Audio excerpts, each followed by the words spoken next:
and then I'll just go ahead. All right. Hi, everyone. Thank you for joining our webinar today. My name is Danielle Bowles, and I'm one of the regional channel managers here at Syxsense. I'm also joined by Blaise Fello, one of our solution architects, and he will be walking us through the Syxsense platform.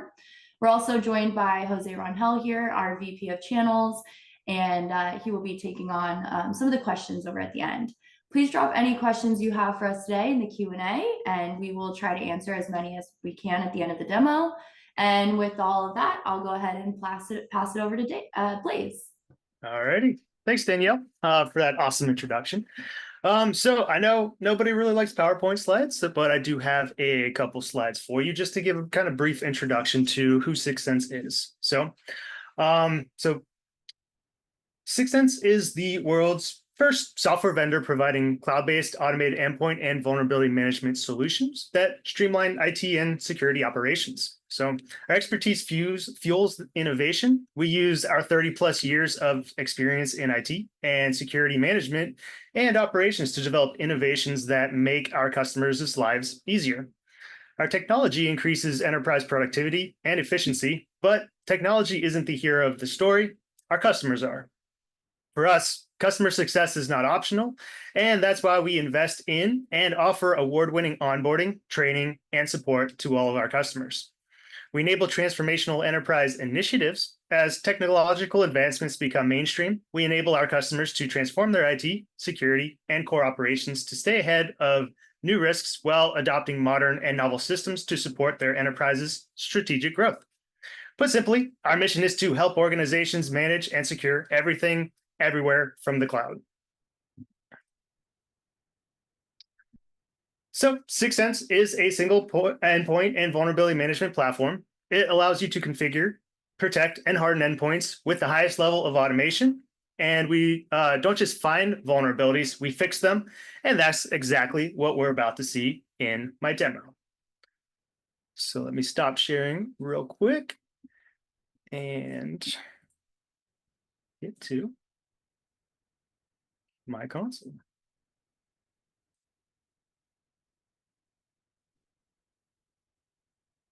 Okay. So the first thing I like to talk about is the visibility into your environment.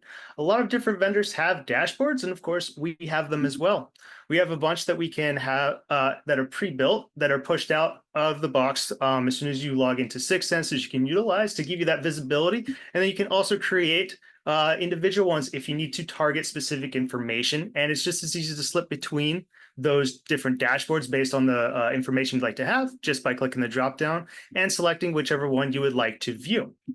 So you can see with this dashboard, I have a few different site locations, whether that's based on different customers or different departments that I would like information about those specific devices or the environment. And then I can make educated actions based on that type of information. So if I want to start drilling into a particular device to provide some of that on-demand support that is so important with IT operations side of things, I can drill into the device and start doing some on-demand actions like patch scanning. I could patch the computer as well and do some of that vulnerability scanning. I can also remote control to that device if I do need to provide direct support to it. And I can also see a lot of information about patches that have been deployed in the history or security so that we get the most up-to-date information about the environment and where it exists today. Of course, we also do inventory scanning. We are agent-based deployment systems. So as long as we have our agent on those laptops, desktops, and servers, we'll be able to provide management to them in some way. Inventory is always important about that initial step of accurately targeting your devices in your environment and having the most up-to-date information about those assets shows what's active in the environment to get that initial step taken care of. Then you can do some more remote control tech tools for that connection if you need to do some of those on-demand actions. So whether you're trying to browse to it, send some commands to it, or review BitLocker information for those Windows devices, we'll be able to get that information and store it securely in an Azure encrypted cloud. What is also important is device organization, understanding where your devices live and how to properly target them. We make this very simple and easy utilizing our site layout. And so we can separate our customers or our different sites how we would like to organize that environment based on sites, which is a static location so that you can more accurately target them. I feel like this is a very important part, again, the initial step of being able to push work out successfully to customers or your departments. And so being able to get that initial step of proper organization, device sites are a fantastic way to do that. You can also dynamically query the devices if you need to do something dynamically, like including certain devices that have needed unscanned or critical patches. Now you have a query that can dynamically include those devices and then reduce them over time as you start pushing work out to them and show that success over time. And another important thing are groups, or is groups.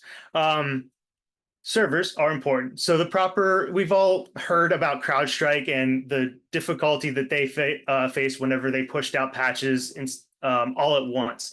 In a phased approach, you can create separate groups with those specific devices so that you don't bring your entire environment down. You can create, if you have a number of domain controllers, you can create separate groups so that you can target the initial test environment so that see if there's any issues with the particular patch or the changes you're making. You can phase it out based on what is necessary for your environment and not bring a whole environment down and look silly in front of the world by doing so.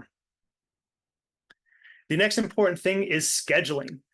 One of our big advantages is utilizing not only one, but a number of maintenance windows to more accurately send work out to the devices so that you can, accurately and efficiently perform the work that you're looking to do. Automation is the name of the game. And so what you'd like to do is set up schedules that would make sense for who the work is going to. And it's very easy to provide a number of different maintenance windows to provide that work and push it out. We have other ways of pushing that scheduling out, and that can be done at the policy level or on demand through a task, however is necessary for that specific work to go out.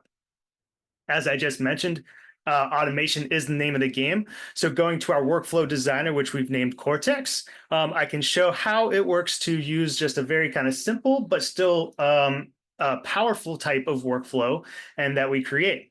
So this is Cortex, which is our low-code, no-code drag and drop workflow builder. So as I kind of describe this, is the low-code side of things is pretty much how you interact with it. And also, if you have scripts that are already doing work within your environment, there's no need to get rid of them. It's just so easy to utilize them as uploading them to the repository, and then you can just drag and drop them anywhere into the particular workflow that makes sense for that script to kick off.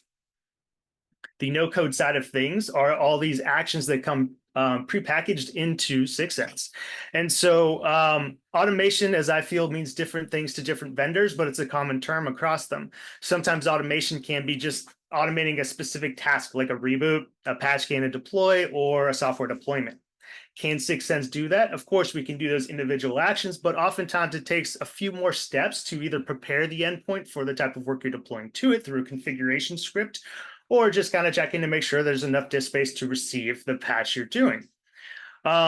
Those are what I call speed bumps or kind of hiccups in terms of a workflow. We can build that into our workflow. And so it'd be better to kind of think of Syxsense's automation in terms of automating an end goal. And so in this case, the end goal I'm trying to achieve is just an initial kind of provisioning of a device that's entering my environment for the first time.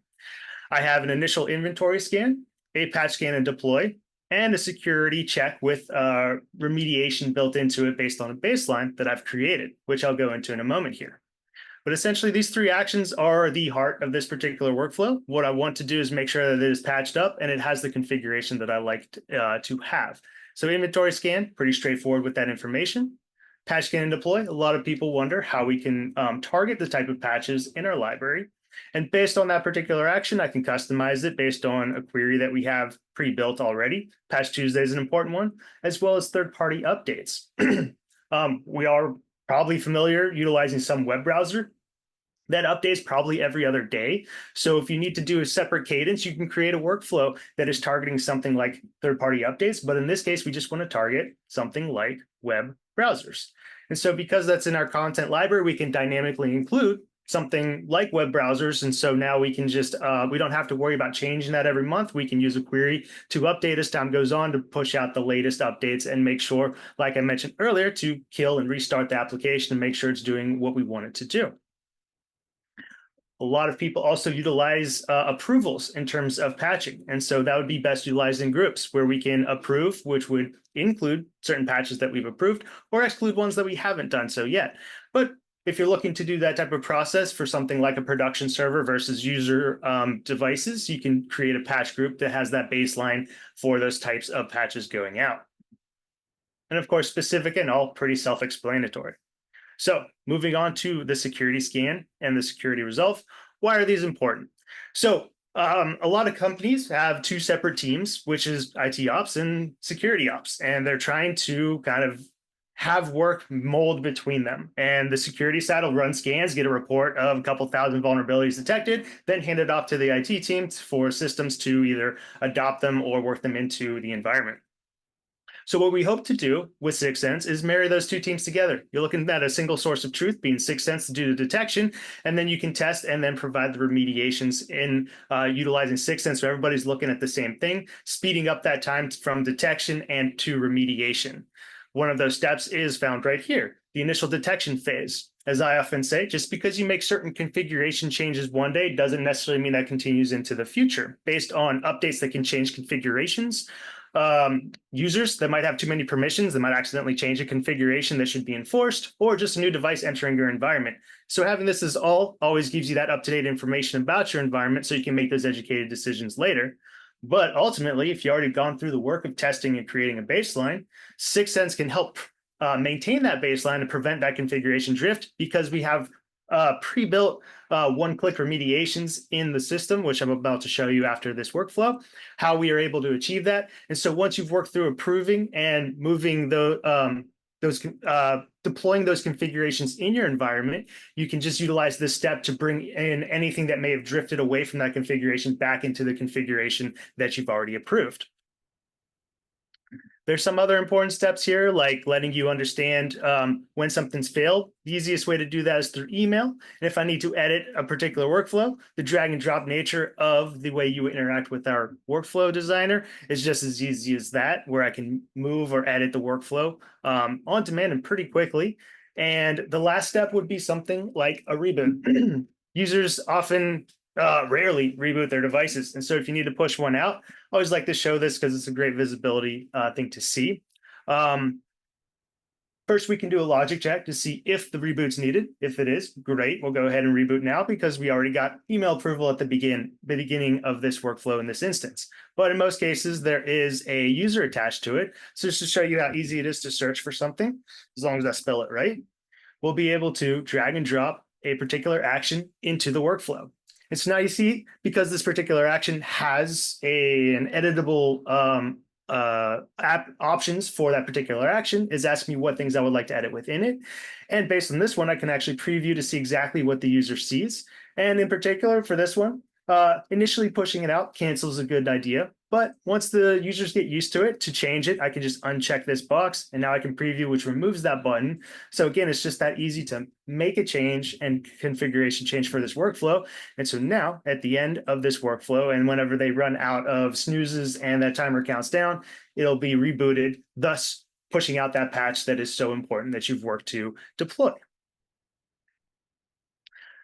So that's a pretty straightforward one. Some other areas where this can be important is monitoring. You can see the conditional responses of each of these actions. So an example would be like service monitoring. Is the service running? Yes, continue on as normal. If it is not running, you can try and start it. You can force a restart based on the service control we have built into Cortex, or you can run a script that can force restart it as well. Or maybe the application itself needs to be reinstalled, which we can stage the application and run a configuration script to reinstall it, all the while then checking again at the end to make sure the service is running as expected. So it can save you, time in the long run, not necessarily having to put hands to keyboard, spending labor in doing something that, in this case, automation can take care of. So I talked about content in terms of patching and the vulnerability side of things. You'll see in our library that we separate patches and security as two separate two separate concepts. And so patches include these third-party vendors as well. And so one of the main differences that sets us apart is that we are map partnered with Microsoft, which allows us to get patches ahead of time and pre-vet them before we upload them to our library here. We host all of the Windows content.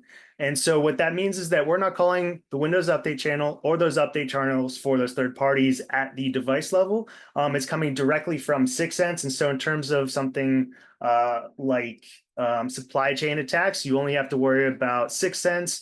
And in terms of updates that might blue screen your device, you can feel a little bit more confident that at least in our sandbox, we were testing those patches before uploading them to the library. But patches, pretty straightforward. If you do a detection and it doesn't need it, it can move on to the next step. If it is detected and needs the patch, we'll install the patch and then move on to the next step. The security side of things, which is becoming more and more important as time goes on, is where things start to get complicated. You essentially have to approve and work to configure these configurations, making sure that they make sense within your environment. And that takes time, effort, and a lot of knowledge in order to figure out what specific remediation needs to take place. Syxsense streamlines that process by providing not only a security scanner, but again, those one-click remediations that I mentioned earlier during the workflow demonstration. So one of the ways that I like to most directly talk to this is about device hardening. That's essentially what configuration remediation is hardening your device to prevent certain exploitations of that device. And even if some things do get exploited, if you have a hardened device, it'll make lateral movement a lot more difficult. And one of the best ways to enforce this, or even have a guideline to moving your device, your environment further for more secure security posture, would be through CIS benchmarks. And so we provide a number of them. We scan for level 1 and level 2. And when you're working to reach something like CIS level 1, we provide not only the scanning detection criteria, but we also have those one-click remediations. And so what that looks like is, I'm going to click one that actually needs one in my environment. So in this case, most CIS benchmarks are going to be informational. They're not going to be headline grabbing. They're not going to be important 0 days. So that justification, however that works within your environment, might need a little bit more information than just the CVSS score or active exploitation. So what we also provide is a view details link, which provides a one-pager about that specific vulnerability. And so now you have information, again, from a single source. You don't have to go scouring Google or asking ChatGPT about information. We provide it all for you. And now we have a name of the particular vulnerability, overview, description, impact, should it be exploited within your environment, what you can expect to have happen, as well as a recommendation. So while we might not have all the one-click remediations for our vulnerabilities that we detect for, we always have a recommendation. So you can customize and create your own remediation for your environment based on what you would like to have. But ultimately, why do more work when you don't need to? This one-step remediation, if I come back here and click to resolution workflow, you'll see we're back in Cortex. So this can be more customized if needed. But ultimately, it's all here available for users to push out however they would need. And so what I would need to do is just come up here to summary. Once it gets approved however I need, I can just click fix security issue. And now I've created a task on demand to remediate that particular vulnerability against the specific devices that I would need to have targeted. Sounds great, right? But this is still all on demand. The key of the game is automation. And so while this is great for testing, what I would then do is after testing a successful deployment, I would then come back and add it to an overall either a benchmark I'm trying to achieve in terms of a group baseline, or I can do it in scale for a couple other smaller actions, as I don't need to do this as a one-off particular remediation. And so what I would do, if you remember in my previous workflow, I had a baseline already created. So as I work to improve my security posture and I test within my environment, I'll be able to include that particular vulnerability in my group or my baseline, so that it would prevent that configuration drift from any devices that might drift away from that configuration that I've tested and want enforced within that environment. Now, the last important thing I like to talk to is about tying it all up in a nice, neat bow, which is through reporting. After doing all this work, teams would need to either submit information around each other so that they understand the changes that are being made, or supply it to leadership to kind of show that their overall improvement of their environment is going as expected. The two easiest ways to speak to this are our risk assessments. Just like we have our library separated to between patches and security, we have the same type of risk assessments associated with patch risk assessment and vulnerability risk assessment. And so what these kind of look like in terms of a story arc is you run a patch risk assessment around Patch Tuesday to understand what devices need, on average, how many patches, and then based on the severity, it gives you an overall score, risk score. Now, there's no real need to kind of intervene at this moment. All you have to do is let your patching automation and cadences take place. And then maybe throughout the week, you get something like a patch deployment history by device, where you see the patches going out to the devices, and you have a timestamp as well.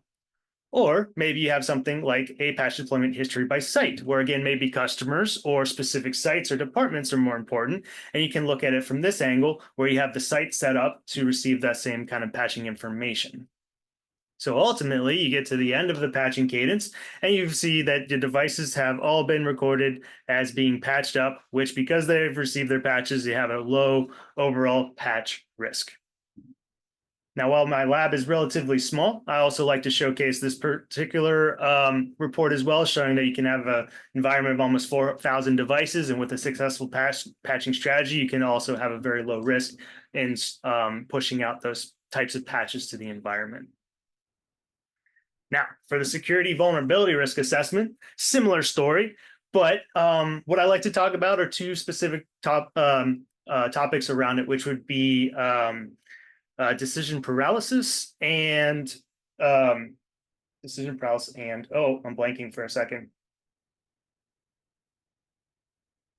I'll get back to it. So decision paralysis. So essentially you see, tech debt. Woo, took me a second, but I got there. So decision paralysis leads to tech debt. Essentially what you're doing is just like monetary debt. You're spending time, if you aren't remediating, new vulnerabilities enter your environment, which, just like monetary, it adds up to debt over time. And then because you have so much debt, you don't even know where to start. And so that leads to decision paralysis.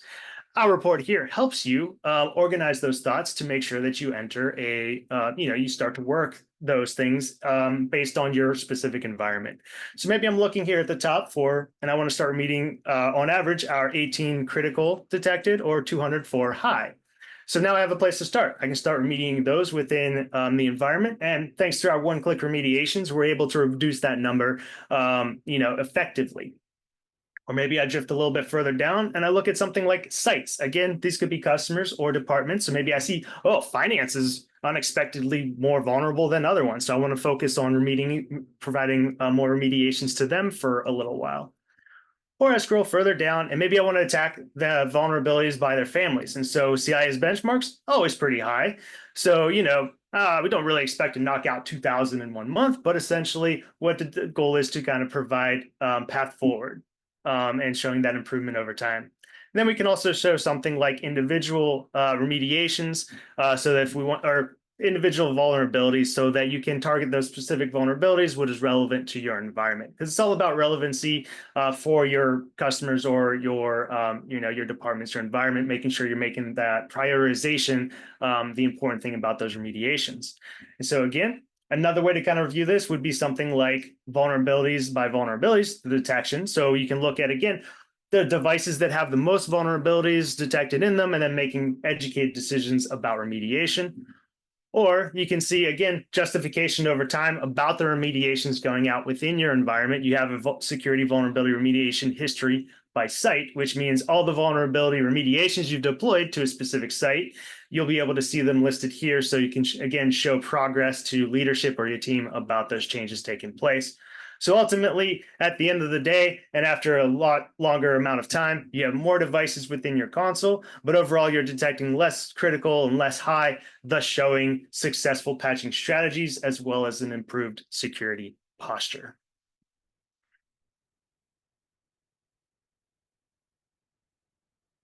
So hopefully that was a good demonstration of pretty much our product in action and how we can improve, again, patching strategy and security postures within the environment without having to take up too much labor, or and also be able to scale it out based on the endpoints that we would be pushing them to. So with that, I'm going to kick it back to Danielle for the next part of our session. Yeah, thanks, Blaise. That was awesome. Thank you for the info. We do have a couple questions in the chat. The first one is for you. What trends are impacting endpoint management in the next few years? Well, okay, I have three in mind. We can't really talk about current trends without bringing up AI. And although there has been incredible progress in using AI to detect vulnerabilities and threats, I think it's going to be the biggest contribution is going to be potentially learning how to remediate those detected vulnerabilities based on, previous events that have already happened. A second major trend is the move towards platforms. Tool sprawl is definitely a thing, and a recent study by Omdia, which is a global analyst and advisory leader, showed the vast majority of organizations are looking to reduce the number of systems they have, but are struggling to find a holistic solution to meet their needs. We believe there are strong arguments for and against platforms versus specialist tools, but the key is to build out platform capabilities using an ecosystem mentality. So this ensures you get the economy of scale in terms of licensing, support, and onboarding, but also have the flexibility to swap out or swap in components where desired. Then third undeniable trend is around automation. We are fortunate to be ahead of the game here with our workflow and orchestration designer capabilities. As you've already seen, automation allows organizations to scale well, and not just efficiency and productivity, but also it's with intelligence to addressing vulnerabilities faster, and then also maintain a great digital experience for their users. Awesome, thank you. We have another question for you as well. Can you recommend any resources for further learning on this topic? Oh, you can find our recently updated guide to patch management on the website. We'll actually send a link to this in the follow-up. But the best way to learn more is to jump on a call with us so that we can discuss the challenges in your own environment and show you, make sure you have Syxsense in different ways to overcome them. Perfect. And then this next question is for Jose. I saw the news that Syxsense was acquired by Absolute. What does this mean for Syxsense's future? Good question. We get this a lot, Danielle. Thank you. Syxsense and Absolute together advance the next generation of cyber resilience. We're helping to close these risk gaps traditional and outdated tools leave open. Vulnerable endpoints and unhealthy management and security controls expose organizations to ransomware attacks as well as other IT issues. To achieve maximum cyber resilience, organizations need the ability to identify and address security and risk gaps before they cause disruptions. Syxsense and Absolute will help customers achieve this goal. While we expect that things will be business as usual over the next 6 months while we put everything together, the plan is to work on integrating Syxsense into the Absolute portfolio. This will include pricing and packaging, and we will reach out to you as soon as we have more details. Absolute will integrate Syxsense automated endpoint vulnerability, which is what Blaise just talked with you about, patch and remediation management capabilities into the Absolute cyber resilience platform, which will be our go forward. Thanks, DB. Perfect. Yeah, thank you. Well, thank you all for joining us on our webinar today. If you have any questions or would like to follow up, let us know, but we'll go ahead and follow up with you. Yeah, thank you all for joining us, and hope to see you all at the next one.